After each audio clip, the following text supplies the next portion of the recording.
శుభం చేయవస్తు. ఒక ఇది రాసుకోండి. అత్యంత సూక్ష్మాతి సూక్ష్మమైన సుజ్ఞానాన్ని మహర్షి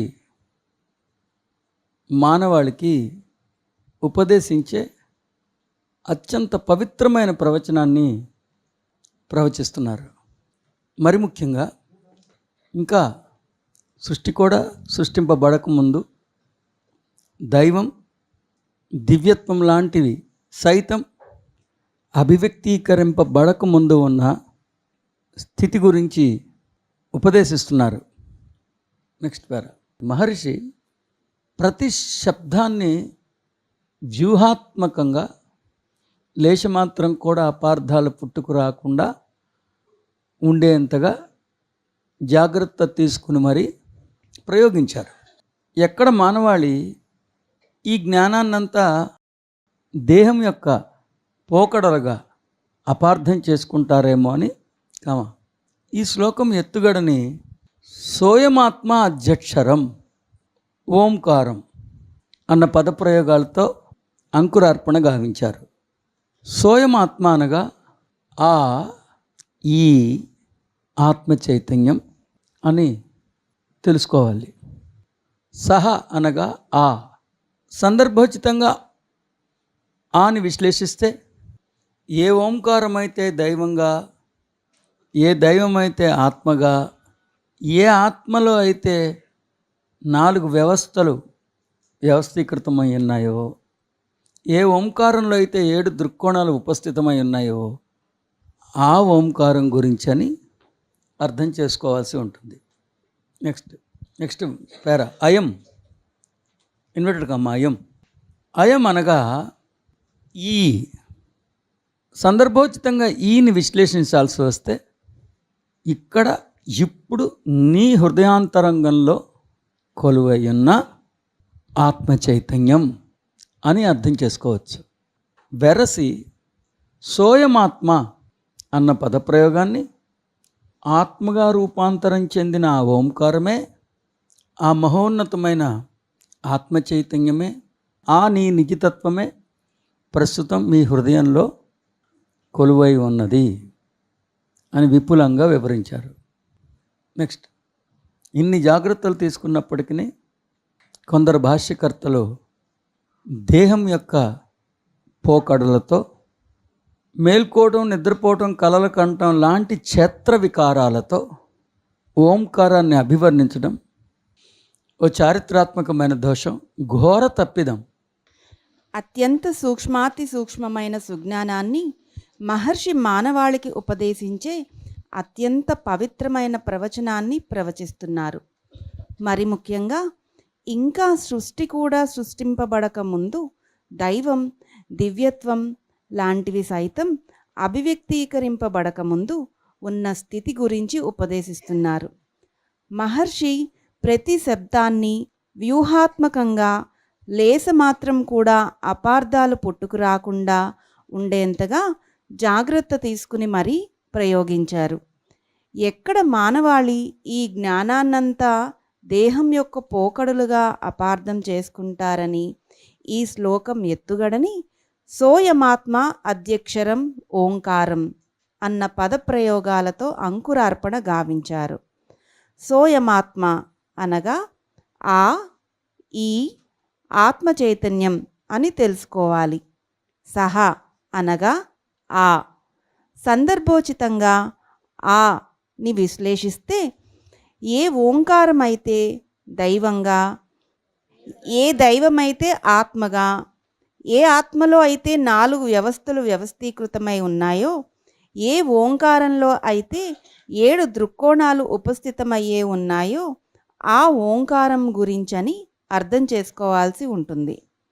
అయం అనగా ఈ.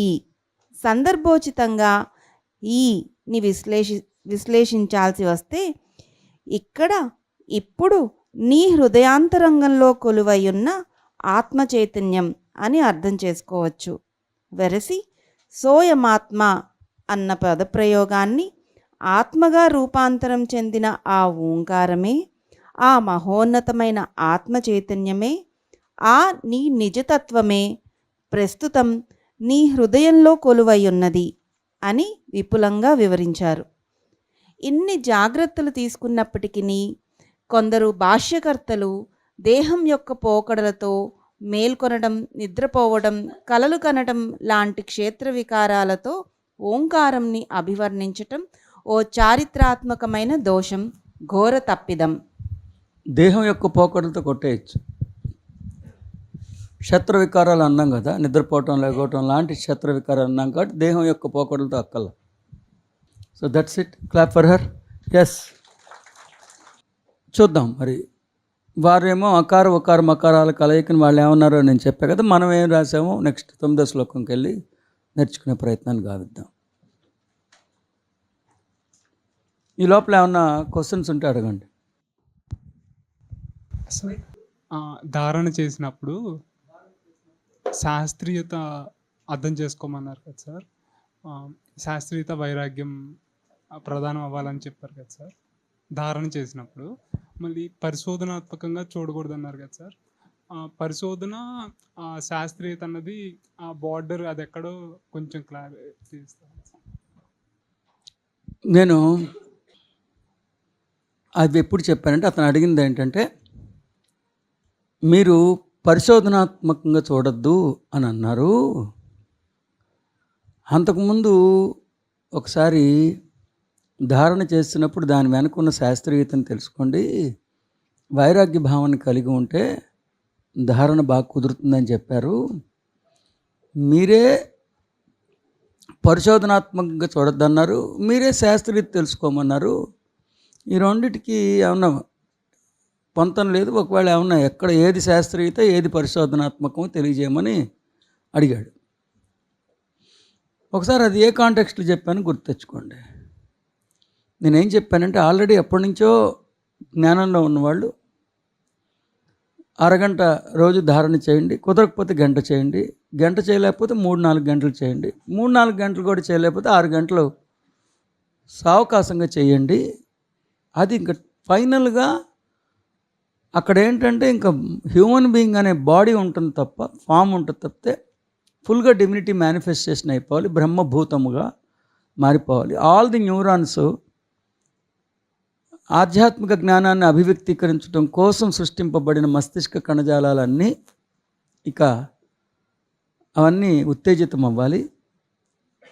ఇక ఆధ్యాత్మిక నిజమైన నేనుకే మనసు, బుద్ధి, శరీరం స్పందించాలి. ఇంకా అది తుదిగా ఇవాంచువల్గా ఫైనల్ స్టెప్ అది. ఇంకా అది చేయటం చేస్తూ ధారణ చేస్తూ మధ్యలో లేవటం, మధ్యలో భోజనం చేయటం అట్లా కంటిన్యూగా చేయండి. నెక్స్ట్ స్టెప్ 6 గంటలు కూడా అయిపోతే కంటిన్యూగా ధారణ చేస్తూ మధ్యలో కాలకృత్యాల కోసం, ఆహారం కోసం, వాటి కోసం కళ్ళు తెరవండి. అంటే ఇంకా అది జ్ఞానం అంత తీవ్రంగా అనుష్ఠానం చేసుకోండి. అనుష్ఠాన పర్వం, ఆచరణాత్మకంగా పర్వం అనేది మొదలు పెట్టమని చాలా సీనియర్స్కి చెప్పడం జరిగింది కదా. అది అక్కడ గంటలు ఏం ధ్యానం చేస్తారు?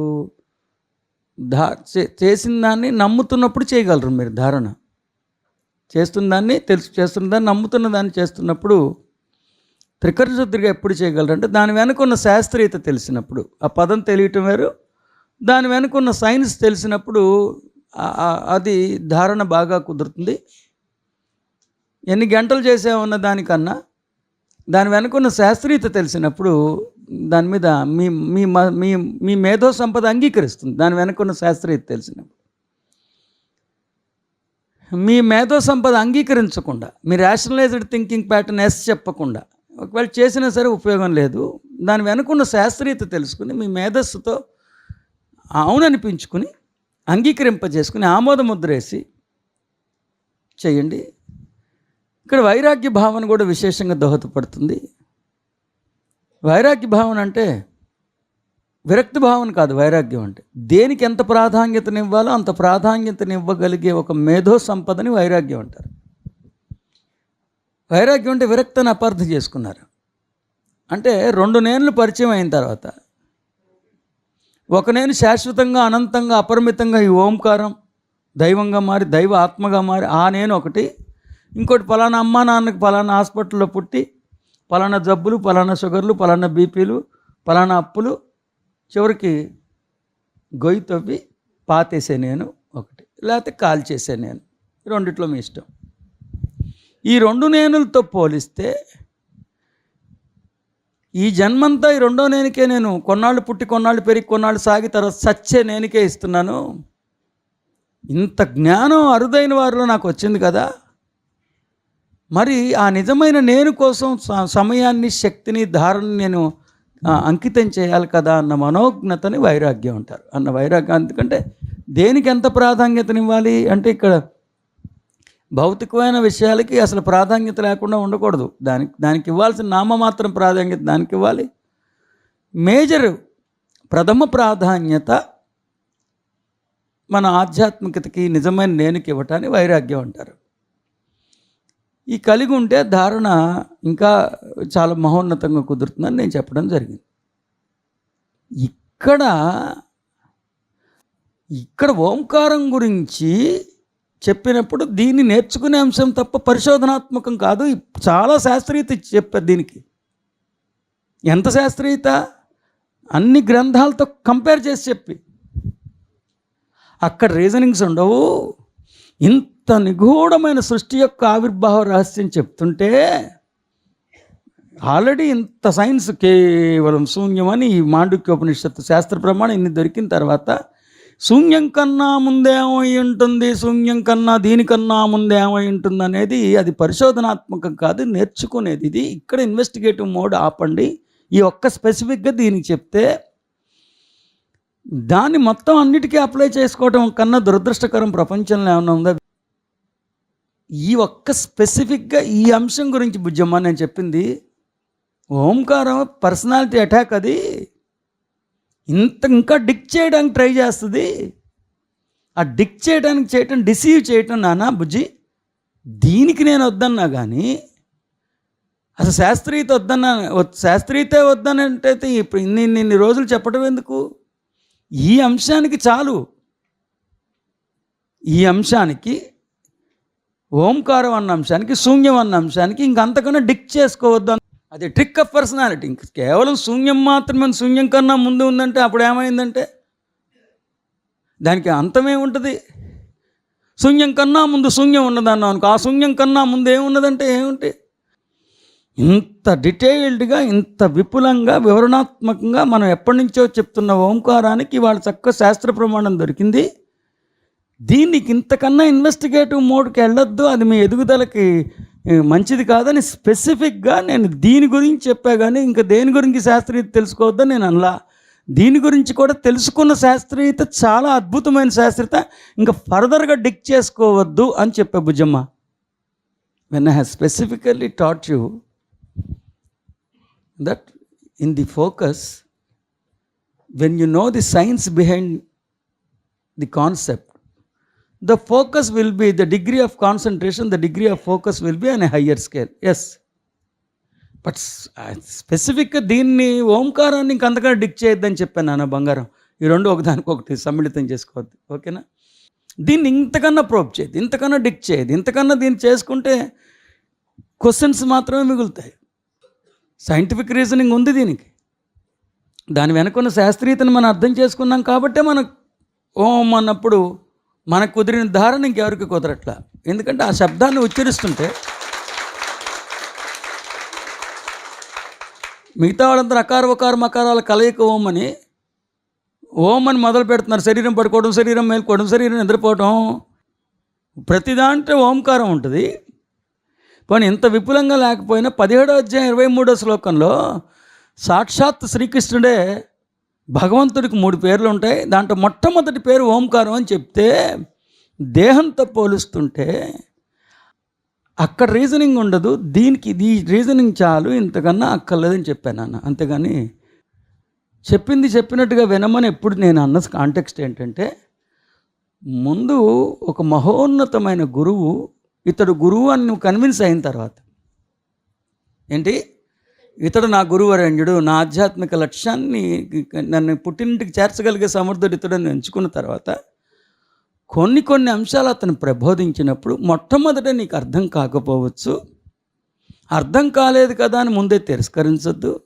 గురువు చెప్పాడు కాబట్టి అంగీకరించండి, దాన్ని ఆమోదించి తర్వాత అనతి కాలంలోనే దాని లోపల ఉన్న అంతరార్థం కూడా మీకు స్ట్రైక్ అవుతుంది అని చెప్తే, ఎక్కడో పదాన్ని తీసుకొచ్చి ఇంకెక్కడో జోడించి అలా క్లమ్జీ చేస్తుంది మీ పర్సనాలిటీ. ఏది సైంటిఫిక్ రీజనింగ్, ఏది అన్నెసర్లీ ప్రోబింగ్ ఫర్దర్, ఈ రెండింటికి ఏమైనా కొలతుంటే చెప్పమని అడిగావు. నువ్వు చాలా కరెక్ట్గా అడిగావు. నువ్వు అసలు నీ అడగటంలో పొరపాటు లేదు, చాలా మంచి క్వశ్చన్ అడిగావు. సైంటిఫిక్ రీజనింగ్ అన్నిటికీ చెయ్యి, ఓంకారానికి కూడా చెయ్యి. కానీ ఓంకారం శూన్యం కవ్వకముందు ఏముంది అంత డీప్గా దానికి ఇంకా రీజనింగ్ ఏముంటుంది? ఆ ఒక్క విషయంలో శూన్యం కన్నా ముందు అనేది అనొద్దు. చెప్పంటే చెప్తా. శూన్యం కన్నా ముందు ఏముంటుంది? సృష్టి ఉంటుంది. సృష్టి అంతా సృష్టించి ఉంటుంది. సృష్టి చేసిన తర్వాత ఉపసంహరించుకుని ఉంటుంది. మళ్ళీ కొంత సైలెంట్ స్టేట్లోకి వెళ్ళి ఉంటుంది. కానీ అది పర్సనాలిటీ హ్యాంపర్ చేస్తుంది. ఆ ప్రశ్న ఎందుకు చెప్పామంటే దాన్ని ఇంకొంచెం దానిలోంచి ఇంకేదో లాగుతుంది అది. అందుకని ఒక రేషనలైజ్డ్ థింకింగ్ ప్యాటర్న్లో హ్యూమన్ బీయింగ్గా ఉన్నప్పుడు, సెన్సరీ ఆర్గాన్స్కి బియాండ్గా ఉన్న తత్వం గురించి చెప్పినప్పుడు కొన్ని విషయాలు కూడా కాదు, ఒక్క విషయమే ఫర్దర్గా ప్రోబ్ చేయొద్దన్నా నేను. అది కూడా ఒకసారో ఎన్నిసార్లు అన్నా, నిన్న ఒకసారి, అంతకుముందు ఒకసారి. ఇంకో కాంటెక్స్ట్లో ఏమన్నాను, గురువు ఆల్రెడీ తను గురువుగా ఒప్పుకున్నప్పుడు కొన్ని అంశాలు అర్థం కాకపోతే ముందు అంగీకరించండి, ముందు బుట్టలో జేబులో పెట్టుకోండి. తర్వాత దాన్ని నెమ్మదిగా గురువు అర్థమయ్యేటట్టు చెప్తాడు. తొలినాళ్లలోనే ప్రాథమిక దశలోనే తిరస్కరించద్దు. Did you get convinced? This probing, further probing is not necessary specifically Omkaram, because you have sufficiently that has already been established. మనం ఇంకా ఓంకారం కన్నా ముందుకెళ్ళాంగా. కేవలం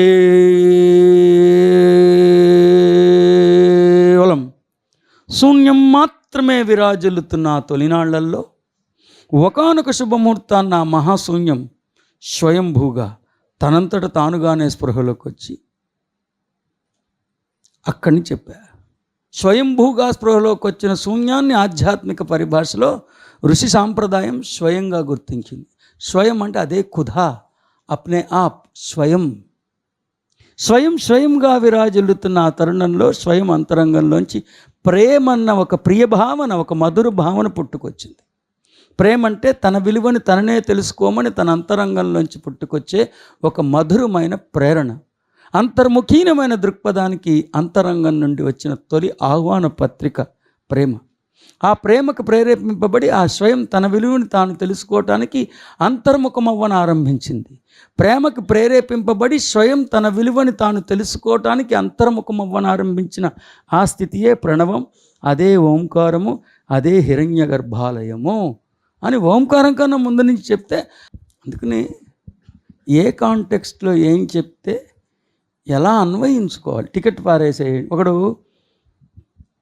వాడు చిన్నప్పటి నుంచి బస్సు ఎక్కుతున్నాడు, బస్సు ఎక్కినప్పటి నుంచి అన్ని టికెట్లు లోపల పెట్టుకుని వస్తున్నాడు వాడు. వీడికి టికెట్ కండక్టర్ వచ్చినప్పుడు టికెట్ తీయాలంటే చచ్చిపోతున్నాడు కండక్టర్. దింపేద్దామంటే టికెట్ ఉంది, కానీ 1,00,000 టికెట్లలో ఈ టికెట్ ఎక్కడో ఆడికి లొకేట్ చేసేటప్పటికి గమ్యం చేరిపోయి రిటైర్ అయిపోతున్నాడు కండక్టర్. అందుకని ఏమయ్యా టికెట్ పడేసేయాలయ్యా అంటే టికెట్ కొంటున్నాడు, పడేసి బస్సు ఎక్కుతున్నాడు. అప్పుడు పడేయకూడదే, టికెట్ లోపల పెట్టుకోవాలంటే అన్ని 1,00,000 టికెట్లు లోపల పెట్టుకుంటున్నాడు. సో ఏది కరోనాలో 50 మందితో పెళ్లి చేసుకోవచ్చు అంటే 49 మంది ఆడపిల్లలను తెచ్చి 50 ఆవిడ కోసం ఎదుగుతున్నాడు వాడు. 50 మంది అతిథులను పిలుచుకుని పెళ్లి చేసుకోమన్నారు వాళ్ళు, గవర్నమెంట్ వాళ్ళు. 50 మందితో పెళ్లి చేసుకోవడం అలాగా చాలా జాగ్రత్తగా ఉండాలి. చాలా మంచి క్వశ్చన్ అడిగావు నాన్న, బంగారు తండ్రి. అలా ఏమన్నా ఉంటే వాబులేసి చేయి నాన్న, శుభం చేయవస్తుంది. రైట్, ఎస్ చదువు. మాండుక్యోపనిషత్ 9వ శ్లోకం. జాగరిత స్థానో వైశ్వానరో ఆకారః ప్రథమా మాత్ర ఆప్తేరాదిమత్వాద్ వా ఆప్నోతి హవై సర్వాన్ కామానాదిశ్చ భవతి య ఏవం వేద. వైశ్వానరుడిగా పిలువబడుతున్న ఆత్మ చైతన్యం యొక్క మొదటి భాగమే అయిన జాగృతావస్థను అకారంగా అభివర్ణించడం జరిగింది. ఓంకారంలో అకారం ఆది భాగంగా భాసిల్లుతున్నది. సరిగ్గా అదే రీతిలో ఆత్మ చైతన్యం యొక్క జాగృతావస్థ కూడా ఆది పర్వమే. సారూప్యం అక్కడ కనిపించింది నాకు. జాగృతావస్థకి అకారానికి అక్షరాల్లో ఆ అనేది ప్రథమం. భగవతత్వం మొదలైంది జాగృతావస్థ నుంచే కదా వెలిగింది. ఆయన నేనున్నానని తన్ని తాను గుర్తెరగటం నుంచే కదా కనిపించింది. కాబట్టి సామ్యము అక్కడ రెండిట్లో నాకు కనిపించింది. ఓంకారంలో అకారం ఆది భాగంగా భాషలుతుంది. సరిగ్గా అదే రీతిగా ఆత్మ చైతన్యం యొక్క జాగృతావస్థ కూడా ఆది పర్వమే. ఈ సారూప్యాల కారణంగా ఈ జాగృతావస్థను అకారంగా అభివర్ణించడం జరిగింది. ఓంకారం యొక్క జ్ఞానాన్ని సుసంపన్నం చేసుకున్న మహనీయుడు కోరికలన్నీ సమూలంగా నెరవేర్చబడతాయి. అంతేకాదు ఆ జ్ఞాని స్వయంగా తానే ఆది పురుషుడన్న సత్యాన్ని సైతం గుర్తెరగలుగుతాడు. సో ఇక్కడ ఫస్ట్ ఓంకారంలో భగవంతుడి యొక్క 3 ప్రధానమైన వారి యొక్క వ్యవహార శైలులు స్పష్టంగా ఓంకారంలో కానవస్తాయి. 4 కానవస్తాయి, తర్వాత చెప్తా. ఓంకారం అన్న శబ్దంలో మహిమాన్వితమైన దైవం యొక్క 4 వ్యవహార శైలులు స్పష్టంగా దర్శనమిస్తాయి. 4 వ్యవహార శైలులకు జాగృతావస్థ, సుషుప్తావస్థ, స్వప్నావస్థ, అతీతావస్థ 4 కూడా ఓంకారంలో ఆ సుశబ్ద ప్రయోగంలో శబ్ద విగ్రహంలో స్పష్టంగా ఉన్నాయి. మరి ఆ అనేది అక్షరాల్లో మొదలు భగవతత్వం యొక్క అభివ్యక్తీకరణ జాగృతావస్థతోనే మొదలైంది. తానున్నానని తాను గుర్తెరగటం నుంచే సత్ అనేది మొదలైంది. తానున్నానని తాను గుర్తెరగటం నుంచే సత్ అనేది మొదలైంది. అక్కడి నుంచి అస్థి అన్న పదం మొదలైంది. కాబట్టి దివ్యత్వంలో తొలి అంకము జాగృతావస్థే. ఓంకారంలో ఆగా పిలువబడుతున్న అది కూడా ప్రథమమైనది. కాబట్టి ఈ రెండిట్లో సామ్యము కనిపించింది అని నేను దర్శించిన దర్శనం.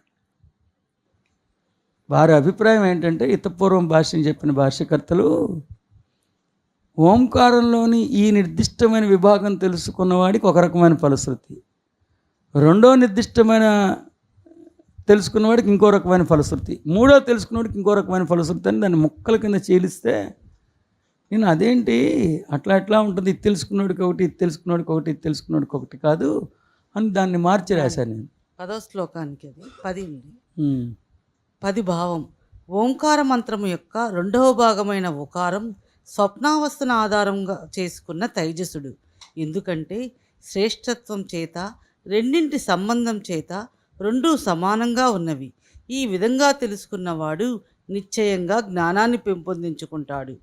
సుఖదుఖాల వంటి ద్వంద్వాలలో సమానంగా వ్యవహరిస్తాడు. రైట్. జ్ఞాని కానివాడు ఎవరు అతడి వంశంలో జన్మించడు. నేను అనేది 9వ శ్లోకం 10, 9, 10, 11, 12 ఎలా ప్రయాణం అవుతున్నాయో చెప్తున్నా. 8వ శ్లోకంలో ఓంకారంలో అకార ఉకార మకారాల కలయిక అని చెప్పారు మహర్షి. 9వ శ్లోకం నుంచి వారు ఏం చేశారంటే, ఆ అన్న అక్షరంలోని విశిష్టత దేహం నిద్రపోతున్నప్పుడు ఆగా పెట్టారని వీరు అనుకున్నారు. అంటూ జాగృతావస్థ గురించి తెలుసుకున్న వాడికి ఫలశ్రుతి జరుగుతుందని ఇందాక నువ్వు చదివావు. 9వ శ్లోకం చదువు, భావం చదువు. ఓంకార మంత్రం మొదటి భాగమైన అకారం జాగృతావస్థను కాలంగా గైకొన్న వైశ్వానరుడు. ఎందుకంటే వ్యాపకత్వం చేతను ఆరంభత్వం చేతను రెండూ సమంగా ఉన్నవి. ఈ విధంగా తెలుసుకున్న వ్యక్తి అన్ని కోరికలు నిశ్చయంగా నెరవేరుతాయి. ఏది వ్యాపకత్వం చేతను మళ్ళీ చదువు. ఆ విధంగా తెలుసుకున్న వ్యక్తికి అన్ని కోరికలు తీరిపోతాయంట. అది ఓంకార మంత్రం మొదటి భాగమైన అకారం జాగృతావస్థను కాలంగా గైకొన్న వైశ్వానరుడు. ఎందుకంటే వ్యాపకత్వం చేతను ఆరంభత్వం చేతను రెండూ సమంగా ఉన్నవి. ఈ విధంగా తెలుసుకున్న వ్యక్తి అన్ని కోరికలు నిశ్చయంగా నెరవేరుతాయి. అన్న అర్థం అతడు ఉందా? మొదటివాడిగా అవుతాడు. అతడు మొదటివాడుగా అవుతాడంట. ఇదేంటో మొదటివాడు అవుతాడు? ఓంకారంలోని అకారం జాగృతావస్థకి రిప్రజెంట్ చేస్తుంది అని దేహం మేల్కుంటే జాగృతావస్థ, దేహం మేల్కొనే స్థితిలో ఓంకారంలో ఆతో పోలి ఉందని తెలుసుకున్నవాడు అన్ని కోరికలు తీరిపోతాయి అంటే ఆడు మొదటివాడు అవుతాడంట. ఇందులో అది అంత దారుణంగా ఉంటే దాన్ని నేను ఇలా రాశా. వైశ్వానరుడుగా పిలువబడుతున్న ఆత్మ చైతన్యం యొక్క మొదటి భాగమైన జాగృతావస్థని అకారంతో అభివర్ణించడం జరిగింది. సో మొట్టమొదటిగా మహిమాన్వితమైన ఆత్మ చైతన్యం యొక్క ఒక వ్యవహరించే శైలిలో జాగృతావస్థ ఒకటి. ఆ జాగృతావస్థని అకారంగా అభివర్ణించడం జరిగింది, సరిపోల్చడం జరిగింది. తర్వాత ఓంకారంలోని అకారం ఆది భాగంగా భాసిల్లుతున్నది. సో ఓంకారంలో ఆ ఊమాలో ఆ ప్రథమంగా ఉన్నది. తర్వాత సరిగ్గా అదే రీతిలో ఆత్మ చైతన్యం యొక్క జాగృతావస్థ కూడా ఆది పర్వమే. అంతేగా ఆత్మ చైతన్యం యొక్క జాగృతావస్థ ఆది పర్వమే కదా. అందుకని రెండిటికి సామ్యము కనిపించింది మహర్షికి. అందుకని అలా ఋషి ఉద్బోధించారని నా ఉద్దేశం. అంటూ ఈ సారూప్యాల కారణంగానే ఈ జాగృతావస్థను అకారంగా అభివర్ణించడం జరిగింది. Because of this similarities the grandest Saint has compared with the awakening state of consciousness అనేది నా ఉద్దేశం అని ఇక్కడ ఫలశ్రుతి చెప్పా. ఓంకారం యొక్క జ్ఞానాన్ని సుసంపన్నం చేసుకున్న మహనీయుడు కోరికలన్నీ సమూలంగా నెరవేర్చబడతాయి. ఇది మొత్తం ఓంకారం గురించి తెలుసుకున్నవాడికి. ఓంకారం యొక్క జ్ఞానాన్ని సుసంపన్నం చేసుకున్న మహనీయుడి యొక్క కోరికలన్నీ సమూలంగా నెరవేర్చబడతాయి. అది మొదటి ఫలశ్రుతి. రెండో ఫలశ్రుతి కూడా ఉంది. అంతేకాదు, ఆ జ్ఞాని స్వయంగా తానే ఆది పురుషుడు అన్న సత్యాన్ని సైతం గుర్తెరుగుతాడు. అది నేనే ఆది పురుషుని కదా. రెండు ఫలశ్రుతులు చెప్తా. ఈ శ్లోకాన్ని రెండు అంతర్విభాగాలుగా అమర్చుకోవచ్చు. This beautiful teaching, the so-called 9th sloka, can be arranged into two integral parts. In the first phase, the Maharishi has revealed the science behind coding awakening state as A. Coding awakening state as A. Because awakening state is the first phase of consciousness.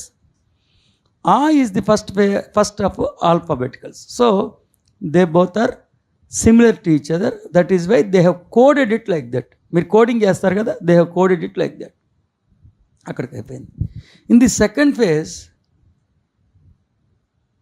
immediately if you understand, if you could understand the true meaning of Omkaram, he will come out of the clutches of the desires. He will come out of the clutches of the desires. And not only coming out of the clutches of the desires, that enlightened being will also realize that he is the prime and he is the womb of creation. Atana Adi Purushudan telusukuntaడు. He is the womb of creation. He will also realize that he is the prime person, that he is the origin. Prime కన్నా prime అంటే ప్రథమమైన అనేది. Prime అంటే ప్రథమమైన కాదు, ప్రధానమైన. ప్రధానమంత్రి నెహ్రూ గారు. ప్రథమ అంటే మొదట ఆయన, ప్రధాన అంటే అత్యంత ముఖ్యమైన మంత్రి. So he is not the prime, he is not only the prime, but he is the first being. ఆది పురుషుడు అతను అని తెలుసుకుంటాడు. ఎందుకంటే తానే మూల పురుషుడని, తన నుంచే విశ్వం అంతా పుట్టుకొచ్చిందని తెలుసుకుంటాడు. అర్థమైంది అది. అప్పటిదాకా తను ఎక్కడో ఉన్నాడు అనుకున్నాడు. కానీ ఈ జ్ఞానం, ఓంకార జ్ఞానం అర్థమైన తర్వాత, తానే ఓంకారేశ్వరుడు అని అర్థమైన తర్వాత అతనికి ఏమర్థమవుతుంది? తానే ఆది పురుషుడిని, తన నుంచే మొత్తం పుట్టుకొచ్చాయని సత్యం తేటపడుతుంది. అది ఋషి చెప్పింది. తానే మొదటి వాడని తెలుసుకుంటాడు. దేంటో తప్పిన వాళ్ళలోనా. కోరికలు తీరటం అంటే ఏంటో చెప్తున్నా ఇప్పుడు. కోరికలు తీరటం అంటే ఇక తనకి ఆధ్యాత్మిక పరమైన కోరికలు మొత్తం తీరిపోతాయి. ఎలా? మనకి జ్ఞానం రాకముందు ఆధ్యాత్మికత మీద ఎక్కువ మక్కువ ఉన్న రోజుల్లో ఏముండేవి? మనకు 5 ఉంటాయి కోరికలు. దైవాన్ని దర్శించటం, ఓకేనా, స్వర్గానికి వెళ్ళటం, ముక్తి పొందటం, మోక్షం పొందటం, జన్మరాహిత్యం. ఈ 5 ఇవే కదా ఎవరికైనా కోరికలు ఉండేవి. ఏవేంటి? దైవాన్ని దర్శించటం, దైవ దర్శనం. రెండోది ముక్తి, మోక్షము, జన్మరాహిత్యము, ఏమా స్వర్గానికి వెళ్ళటం. ఇక ఈ 5 ఉండగా నేనే ఓంకారీశ్వరుని అని తెలుసుకున్నవాడికి తానే సర్వోత్కృష్టమైన అసలు సృష్టికి మూలకర్త తానే అని తెలిసినప్పుడు, సృష్టికి బీజం తానే అని తెలిసినప్పుడు, తానే సనాతనమైన వాడిని, తానే ప్రథమ పురుషుని, ఆది లేని దానికి ఆదిగా తానున్నాడని తెలిసిన వాడికి ఇంక ఇలాంటి ఆధ్యాత్మిక పరమైన వాంఛలు ఏమీ ఉండవు. అన్నీ అప్పుడే సమసిపోతాయని నా ఉద్దేశం.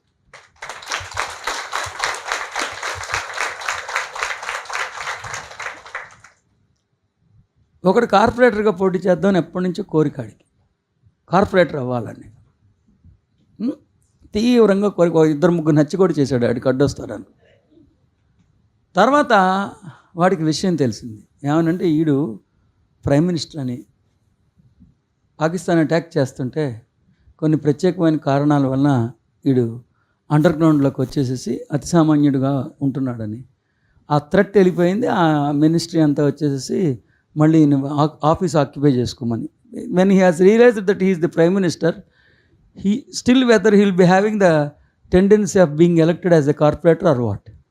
ఆడే భారత ప్రధాని అని తెలుసుకున్న తర్వాత కార్పొరేటర్గా గెలవాలని కోరిక ఏమైనా ఉంటుందేంటి? ప్రధాని వద్దండి నేను కార్పొరేటర్ అవుతాను అంటాడేంటి? సృష్టికి మాతృక మూలం తానేనని గుర్తెరిగిన మహనీయుడికి ఇంకా దైవ దర్శనం, అది జన్మరాహిత్యం, ముక్తి, మోక్షం ఏమన్నా ఉంటాయండి? తానే విశ్వానికి మాతృక మూలమని ఓంకారీశ్వరుణ్ణి తానేనని గుర్తెరిగిన మహనీయుడికి ఇంకా ఆధ్యాత్మిక పరమైన ప్రత్యేకమైన వాంఛలన్నీ సమసిపోతాయి. తానే సర్వోత్కృష్టమైన వాడని గుర్తెరగని ఆరంభిస్తాడు అనేది నేను దర్శించాను.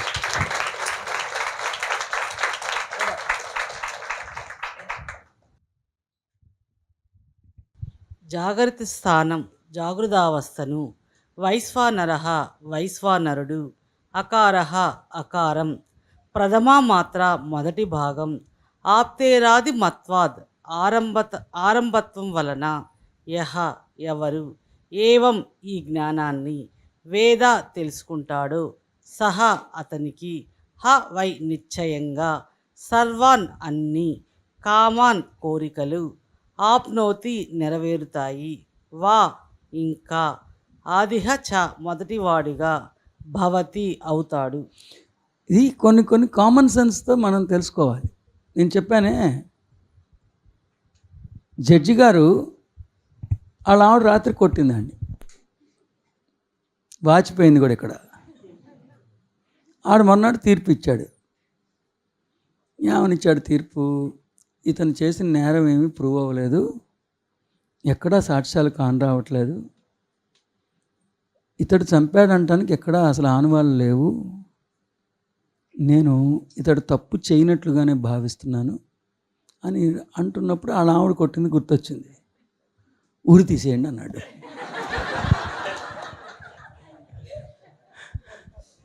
అది కామన్ సెన్స్ ఉండాలి కదా ఉరి తీసేవాడికి. పైన అంత ఫ్యాక్టర్స్ మనం ఉరి తీయడానికి వచ్చేస్తే మనం వెంటనే హైకోర్టుకి వెళ్ళాం. సార్ పైన అంతా స్ట్రక్చర్లు ఏముంది చూడండి, ఆయన బొప్పి కూడా చూసుకోండి. అలాగా ఇక్కడ సేమ్ అదే ప్రిన్సిపల్ అర్థమైంది ఆయనకి, ఇతపూర్వం భాషని చెప్పిన ఆయనకి. ఎలా అంటే ఇది 2 పార్ట్లు, అందుకే నేను 2 పార్ట్లుగా క్లియర్గా విడదీసి రాశా. మొదటి పార్ట్లో 9వ శ్లోకంలో పూర్వార్ధంలో జాగృతావస్థని ఆగా ఎందుకు పెట్టారో దాని వెనుకున్న శాస్త్రీయతని మహర్షి చెప్పి, 2వ భాగంలో ఈ జ్ఞానాన్ని అన్నప్పుడు మొదటి భాగంలో జ్ఞానాన్ని కాదు, 2వ భాగంలో ఈ జ్ఞానాన్ని అన్నప్పుడు మొత్తం ఓంకారం యొక్క జ్ఞానాన్ని. వాళ్ళు ఏమనుకున్నారు? ఆ మొదటి మొక్క తెలుసుకున్నాడు అంట. అసలు ఓంకారం అభేద్యమైనది, దుర్భేద్యమైనది, సర్వత్వంలో ఏకీకృతమై ఉన్న దాన్ని ముక్కలు చేసి ఆ ముక్కలో ఆ చిన్న ముక్క తిన్నోడికి ఏం జరుగుతుందో రాసేసారు వాళ్ళు. మీకు అర్థమైంది? ఇప్పుడు ఫస్ట్ ఫేజ్లో ఒక పార్ట్ గురించి చెప్పారు ఆయన. ఏమని? అరే జాగృత అవస్థని ఆతో ఎందుకు పోల్చారో చెప్పా. ఎందుకు? జాగృతావస్థ భగవంతుడి యొక్క తొలి దశ, అలాగే అక్షరాల్లో ఆ కూడా తొలి దశ. కాబట్టి ఈ రెండిటికి సామ్యం ఉన్నది. కాబట్టి ఆ రెండిటికి అలా అభివర్ణించడం జరిగిందని చెప్పి, తర్వాత ఈ జ్ఞానం అన్నప్పుడు ఆ మొదటి భాగం యొక్క జ్ఞానం ఎలా అవుతుంది? ఈ జ్ఞానం అన్నప్పుడు మొత్తం ఓంకారం యొక్క జ్ఞానం కదా, ఆ మొక్క జ్ఞానం ఎలా అవుతుందని నా ఉద్దేశం. అది ఓంకారం అభేద్యమైనది, దుర్భేద్యమైనది, ఓంకారంలో లేనిది, ఓంకారంలోంచి పుట్టుకు రానిది ఇంకేమీ లేదు, అంతా ఓంకారమే అని చెప్తూ ఆ ఓంకారంలోని ఆ అనే అక్షరం గురించి తెలుసుకున్నోడికి అన్ని కోరికలు తీరిపోతాయి. ఆడికి ఇంకోటి కూడా తెలుస్తుంది, ఆడే మొదటోడని కూడా తెలిసిపోద్ది. ఇప్పుడు చెప్పండి, ఆ పదాన్ని ఆడు ఎంత అపార్థం చేస్తున్నట్టు, ఏవం వేద, అది ఈ విధంగా తెలుసుకున్నవాడు, అది వేదంకి సంబంధం లేదు అసలు. సో ఆ ఏవం వేద అంటే అర్థం ఏంటి? ఈ విధంగా తెలుసుకున్నాడు. ఈ చూడండి, యహ ఏవం వేద, ఎంత ఋషితో పొరపాటు ఏముండదు సార్. యహ ఏవం వేద సహ హా వై సర్వాన్ కామాన్ ఆప్నోతి. చూడండి, యహ ఎవరైతే, ఏవం వేద ఈ జ్ఞానాన్ని అన్నప్పుడు ఆ అనే ముక్కకే ఎలా అప్లై అవుతుంది? ఈ జ్ఞానాన్ని అన్నప్పుడు మొత్తం అంతటి జ్ఞానాన్ని అని దర్శించాలా, ఆ అనే ముక్కని మాత్రమే దర్శించాలా? అసలు అంటే ఓంకారము క్షేత్ర వికారాల్లో ఒకటైన నిద్ర మేల్కోవటంతో ఆనిపోల్చి, ఎవడైతే క్షేత్ర వికారాల్లో ఒక క్షేత్ర వికారమైన మేల్కోవటాన్ని ఆగా అర్థం చేసుకుంటాడో, అది ఓంకారంలో ఉందని తెలుసుకుంటాడో, వాడి కోరికలన్నీ తీరిపోతాయంట. ఇప్పుడు మీకు అర్థమైందా? నాకు యహ ఏవం వేద అన్నప్పుడు మొత్తం ఓంకారం యొక్క జ్ఞానాన్ని తెలుసుకుని, తానే ఓంకారీశ్వరుని తెలుసుకుని, తానే సనాతనమైన వాడని గుర్తెరిగి, సృష్టికి బీజం తానేనని అర్థం చేసుకున్న మహనీయుడికి ఇక ఆధ్యాత్మిక పరమైన వాంఛలేమీ ఉండవు. కామం అన్నప్పుడు ధర్మార్థ కామ మోక్షాల్లో కామం అన్నప్పుడు ఆధ్యాత్మిక పరమైన పదం తప్పితే అసలు భౌతికమైన ప్రపంచానికి అస్తిత్వమే లేదని ఉపదేశిస్తున్న గురువరేణ్యుడు భౌతికమైన వాంఛలు తీరిపోవటం గురించి ప్రస్తావించడు. ఇక్కడ కామం అన్నప్పుడు ఆధ్యాత్మిక పరమైన వాంఛగా నేను భావించాను. అది ఎందుకంటే కామక్రోధ మద లోభం మోహం ఆశ్చర్యముల్లో కామము ఉన్నది, ధర్మార్థ కామ మోక్షముల్లో కూడా కామం ఉన్నది. అసలు ధర్మార్థ కామ మోక్షాలను ఏమంటారు? చతుర్విధమైన పురుషార్థములు. మరి అంత పెద్ద దాంట్లో కామం ఉన్నది. కామక్రోధ లోభ మోహం ఆశ్చర్యంలో కూడా కామం ఉన్నది. సందర్భోచితంగా తీసుకోగలగాలి మనం. మరి ఆలోచించండి, ఇక్కడ ఆ ఒక్క ముక్క ఫలశ్రుత యహ ఏవం వేద అన్నప్పుడు మొత్తం జ్ఞానం యొక్క ఫలశ్రుత. మొత్తం జ్ఞానం అయితే ఏంటి? నేనే ఓంకారీశ్వరుణ్ణి, ఓంకారంలోంచే సృష్టి అంతా పుట్టుకొచ్చింది, సృష్టికి జనకుణ్ణి నేను. అంత సత్యం అర్థమైనోడికి ఆధ్యాత్మిక పరమైన ఈ 5 వాంఛలు ఉంటాయా? ఎగిరిపోతాయా? ఎగిరిపోతాయి. భౌతికమైన వాంఛల గురించి చెప్పుంటాడు ఆయన? చెప్పడు. ఎందుకంటే భౌతికమైన ప్రపంచానికి అస్తిత్వమే లేదు. కాబట్టి భౌతికమైన వాంఛలకు ఇంకా అస్తిత్వం లేదని మహర్షి ఏనాడో అంత పెద్ద సత్యం చెప్పిన మహర్షికి భౌతికానికి అస్తిత్వం లేదని తెలుసు కదా. భౌతికానికి అస్తిత్వం లేనప్పుడు భౌతికమైన వాంఛలకు అస్తిత్వం ఉందా? మరి అంతటి మహనీయుడు అధరామృతం నుండి కామము అన్ని ఆప్నోతి, సర్వం కామం ఆప్నోతి అన్న పదప్రయోగాన్ని ఆధ్యాత్మిక పరమైన వాంఛలుగానే మనం భావించవచ్చని నేను ఇందు మూలంగా అలా దర్శించడం జరిగింది.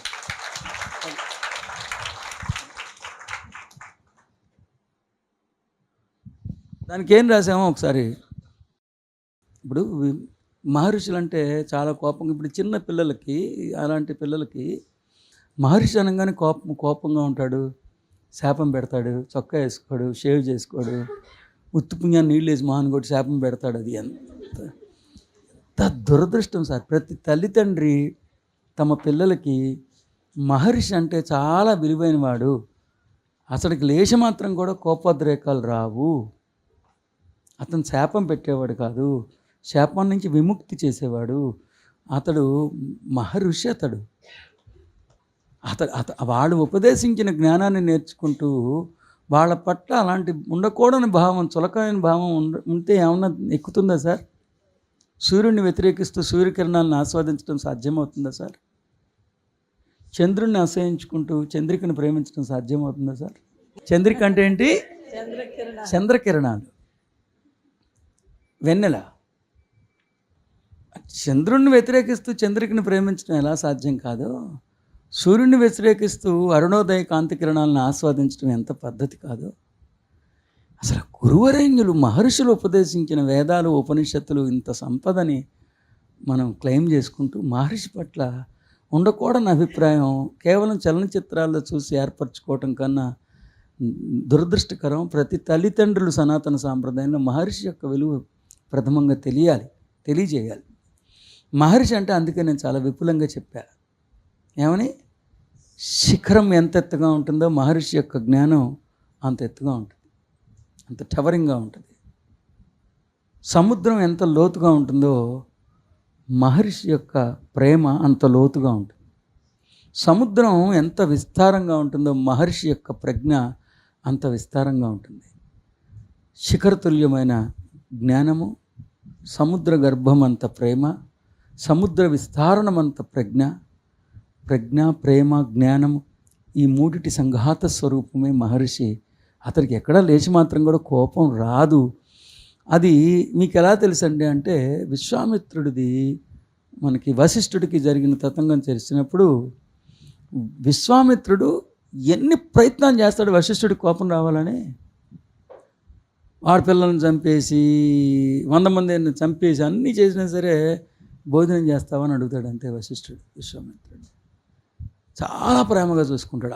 అప్పుడు విశ్వామిత్రుడికి కనువిప్పు కలుగుతుంది. ఇతను ఎన్లైటెండ్ బీయింగ్ కాబట్టే ఇతడికి లేచి మాత్రం కూడా ఇన్ని దుశ్చర్యలు చేసిన, ఇన్ని దుర్మార్గాలు, వాళ్ళ పిల్లలను చంపేసినా సరే అతడికి నా మీద వ్యతిరేక భావన లేచి మాత్రం కూడా లేదు. ఇది కదా ఋషిగుణం అంటే, ఇది కదా ఋషితత్వం అని. అప్పుడు అతడు ఆకర్షింపబడి ఇతడి ఫాలోయర్గా మారుతాడు. మరి అక్కడ ఋషి కోపం మీద శాస్త్ర ప్రమాణం ఉందా? ఇంకా మరి విశ్వామిత్రుడు ఎందుకు లొంగాడు? వశిష్ఠుడికి అన్ని హాని చేసినా సరే అతడు విశ్వామిత్రుడి మీద కోపం పెంచుకోడు, ప్రేమిస్తాడు. అప్పుడు అసలు విశ్వామిత్రుడికి అర్థమవుతుందో, నాయనా మహర్షి అంటే ఇంత శాంత స్వభావంతో ఉంటాడా, ఇంత మహనీయుడా అని తెలిసి అతడు అప్పుడు ఋషితత్వం తెంచుకుంటాడు. కాబట్టి తర్వాత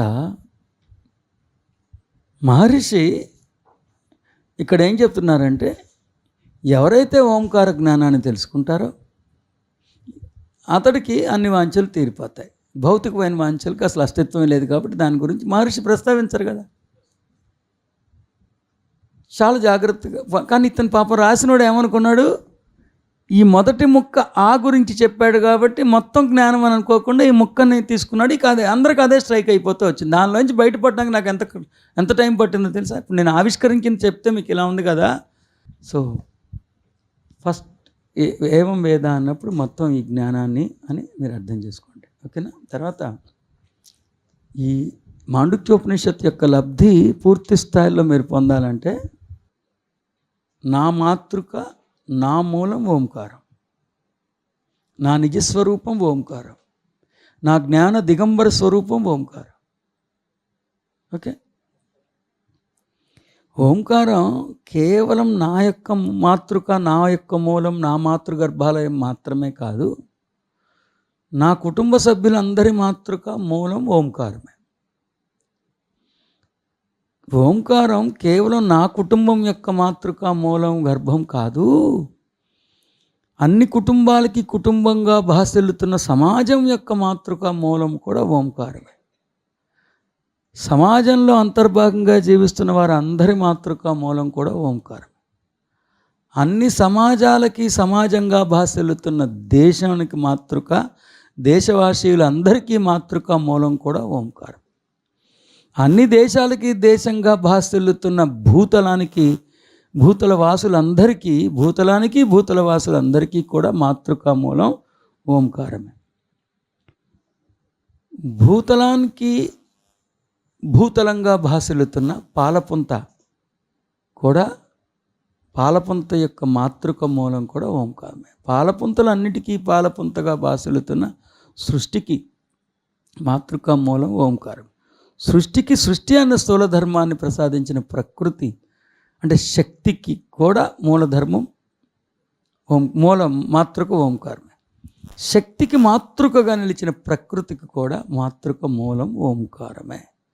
పురుషుడికి ప్రకృతికి రెండిటికి మాతృక మూలం ఓంకారమే. ఈ రకంగా మీరు చేసినప్పుడు అందరిలో ఎన్ని వైరూప్యాలున్నా అందరూ ఓంకారేశ్వరులే అన్న సారూప్యం అద్వైత దర్శనానికి విశేషంగా దోహదపడుతుందని సాధకులకు విజ్ఞప్తి చేసుకుంటున్నది. ఒక డౌట్ ఏదో ఉందంటే ఎవరు? శతకోటి ప్రణేతత్ర గురుగారు, నా పేరు శివరాం ప్రసాద్, నేను హైదరాబాద్ నుంచి మాట్లాడుతున్నాను.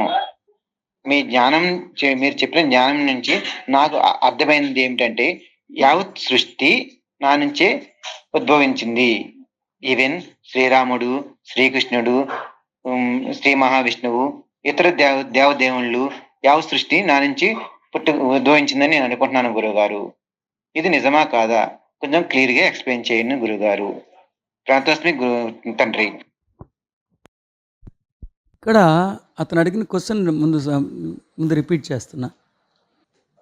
యావత్ సృష్టి నా నుంచి ఆవిర్భవించింది అన్నప్పుడు ఇప్పటికే దైవాలుగా కీర్తింపబడుతున్న శ్రీరాముడు, శ్రీకృష్ణుడు, శ్రీ మహావిష్ణువు సైతం నా నుండే పుట్టుకొచ్చాయి కదా, ఇలా సరిగ్గానే అర్థం చేసుకున్నారా అని అతను అడిగిన ప్రశ్నకి అది అతను సరిగ్గానే అర్థం చేసుకున్నాడని చెప్తూ, ఎవరినైతే నువ్వు శ్రీరాముడుగా, శ్రీకృష్ణుడుగా, శ్రీ మహావిష్ణువుగా నువ్వు ఆరాధిస్తున్నావో ఆ మహనీయులు చెప్పిన జ్ఞానం ఇది. నేను చెప్పలా ఇది శ్రీరాముడు చెప్పారు, నేను చెప్పలా ఇది శ్రీకృష్ణుడు చెప్పారు, నేను చెప్పలా ఇది శ్రీ మహావిష్ణువు చెప్పారు. సో వాళ్ళని మనం దైవాలుగా ఎందుకు గుర్తిస్తున్నామంటే వాళ్ళకున్న జ్ఞానం బట్టి. వాళ్ళు మనకు అగ్రేశ్వరులు కాబట్టి, ఇవాళ మనం ఉన్న స్థితిలో వాళ్ళు ఏనాడో తెలుసుకున్నారు కాబట్టి, సో వాళ్ళెవరో వాళ్ళని తెలుసుకుని వాళ్ళు ఓంకారేశ్వరులుగా గుర్తించారు కాబట్టే వాళ్ళని మనం స్తుతిస్తున్నాం. మనం ఏ స్థితికి ఉద్ధరించుకోవాలనుకుంటున్నామో ఆ స్థితిలో ఇప్పటికే ఉండి వాళ్ళ జ్ఞానహస్తాన్ని, స్నేహహస్తాన్ని, అభయహస్తాన్ని మనకు అందించారు కాబట్టే వారిని మన అగ్రేశ్వరులుగా భావించి మనం పూజనీయులుగా, పూజింపదగ్గ వారిగా మనం వారికి గౌరవిస్తున్నాం. ఆ మహనీయులే చెప్పారు ఏమని? ఓంకారంలోంకే సర్వం పుట్టుకొచ్చిందని. ఆ ఓంకారేశ్వరుడు స్వయంగా నీవేనని. శ్రీకృష్ణుడే స్వయంగా 2వ అధ్యాయం 20వ శ్లోకంలో అయం ఆత్మ సనాతనము అని చెప్పాడు. ఈ ఆత్మ సనాతనమైనదని వారే చెప్పారు. కాబట్టి ఆ గురువులకి గౌరవం ఇవ్వాలనుకుంటే నేను ఓంకారేశ్వరుడని, ఓంకారంలోంచే సర్వస్వం పుట్టుకొచ్చాయని, జ్ఞాని అజ్ఞాని కూడా ఆ ఓంకారం అన్న నిజ దివ్య వైభవ స్థితి నుంచే పుట్టుకొచ్చాయని, ఆ ఓంకారేశ్వరుని నేనేనని అర్థం చేసుకున్నప్పుడు నువ్వు శ్రీ మహావిష్ణువు లాంటి మహనీయులు ఉపదేశించిన ఉపదేశామృతానికి ఒక సార్థకత చేకూర్చిన వాడివి అవుతావు. ఇది నేను చెప్పలా, శ్రీకృష్ణుడు చెప్పాడు, శ్రీ మహావిష్ణువు చెప్పారు, శ్రీ మహావిష్ణువు గరుడ పురాణంలో చెప్పారు. ఉన్నది ఒక్కటే కదా. ఎవరెవరికి తండ్రి, ఎవరెవరికి తాత, ఎవరెవరికి తద్దినాలు పెడుతున్నారు? ఈ తద్దినాలు కావాలంటే నాకు అర్థం అవట్లేదని స్వయంగా శ్రీ మహావిష్ణువు చెప్పారు. శ్రీకృష్ణుడు 2వ అధ్యాయం 20వ శ్లోకంలో స్వయంగా శ్రీకృష్ణుడు చెప్పారు ఏమని? సనాతనమైనది ఆత్మ చైతన్యం అని. కాబట్టి నా ఉద్దేశం కాదు ఇది, ఆ మహనీయుల ఉద్దేశం. కానీ ఇక్కడ నేను అన్నప్పుడు ఏ నేను నువ్వు తీసుకుంటున్నావు అనేదే ప్రధానమైనది. కొన్నాళ్ళు పుట్టి, కొన్నాళ్ళు పెరిగి, కొన్నాళ్ళు చచ్చిపోయి, హాస్పిటల్లో చితికిపోయి, శ్మశానంలో ముగిసిపోయి, చితిమంటల్లో కాలిపోయే నేను కాదు. ఈ శరీరంలోకి రాకముందు కూడా స్వతహాగా ఏనేనైతే అయ్యున్నాయో ఆ నేను గురించి చెప్తున్నాను అనేది అర్థం చేసుకోండి. పొరపాటున ఈ నేనుకి దాన్ని వక్రీకరించుకుంటే చాలా ప్రమాదం ఏర్పడుతుంది. శుభం. జై శ్రీరామ్, జై శ్రీకృష్ణ, జై శ్రీ మహావిష్ణువు, జై సనాతన సాంప్రదాయం, జై ప్రజ్ఞాత్రయం. ఈ జన్మలో ఆధ్యాత్మికతకే అగ్రతాంబూలం, అద్వితీయమైన అద్వైతానికే పట్టాభిషేకం. అస్తు, శ్రీరస్తు, శుభమస్తు, జయోస్తు, అస్తు. ప్రాప్తివస్తు.